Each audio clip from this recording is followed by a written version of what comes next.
trêve d'anecdotes, passons au cours. Tout d'abord, merci aux 20 élèves qui se sont déplacés dans l'amphithéâtre. Vous l'avez compris, je vais remplacer votre professeur, le professeur Colubert, sur les cours de biologie animale de l'académie. Et juste pour savoir, vous en étiez à quel niveau en cladistique? Je m'appelle Anna.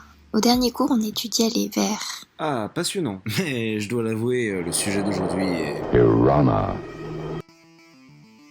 Tout le monde connaît les piranhas, et principalement grâce à leur formidable mâchoire. Dotés de dents acérées chez les espèces carnivores, ces prédateurs en groupe sont capables de débiter un poulet en seulement quelques minutes. Les piranhas font partie de la famille des poissons dits osseux. Pour se mouvoir, ils utilisent des nageoires rayonnées. Ils ne font donc pas partie de la famille des poissons cartilagineux. D'ailleurs, si vous sautez une vidéo sur les requins, laissez un commentaire. Comme tous les poissons actinopéruviens, les piranhas sont dotés de branchies pour capter l'oxygène diffus dans leur environnement aquatique. Le cœur veineux des poissons fonctionne grâce à un ventricule et une oreillette. L'oreillette pompe le sang et ce sang peu oxygéné est propulsé par le ventricule dans les branchies. Contrairement au cœur des poissons, les cœurs des mammifères sont dits cloisonnés. Le sang oxygéné et non oxygéné ne se mélangent pas et il est propulsé par un système de 2 oreillettes et 2 ventricules. Pour assurer leur flottabilité dans l'eau, les poissons sont dotés d'une vessie remplie de gaz. On l'appelle la vessie natatoire. Chez les piranhas, la vessie natatoire est reliée au cerveau par une série d'os appelée l'organe de Weber. Cet organe fonctionne comme une oreille interne et permet aux piranhas de repérer par exemple des proies qui se débattent à la surface de l'eau.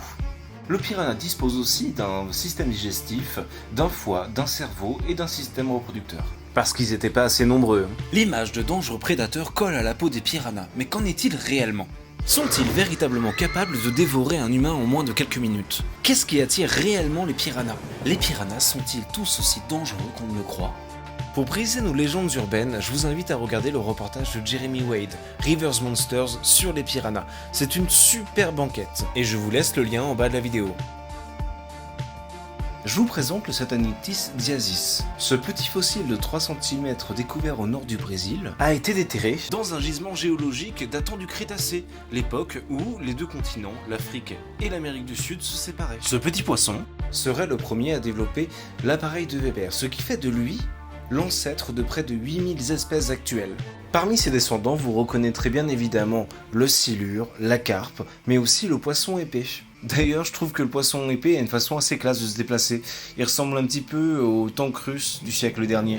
Trêve de plaisanterie, revenons au sujet. Les piranhas. Je vous présente aujourd'hui la grande famille des carassiformes.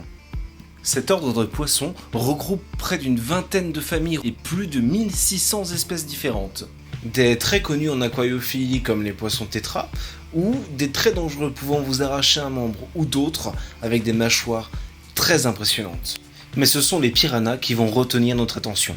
Avec environ une centaine d'espèces différentes, dont 75% seraient végétariennes, un fait surprend les scientifiques. Il y a environ 4 millions d'années, l'augmentation du niveau des mers aurait permis l'isolement de petites populations de piranhas dans le haut des cours d'eau, ce qui explique le nombre très élevé d'espèces actuelles.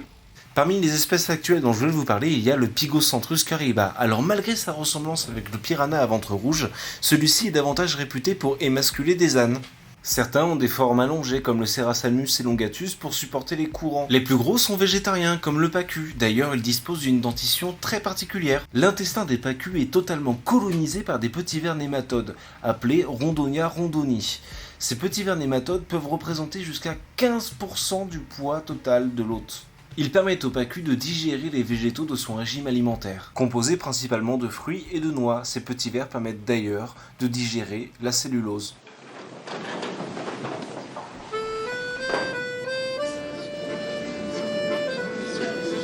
L'autre fois, j'étais sur les bords de Seine, en train de flâner, de profiter.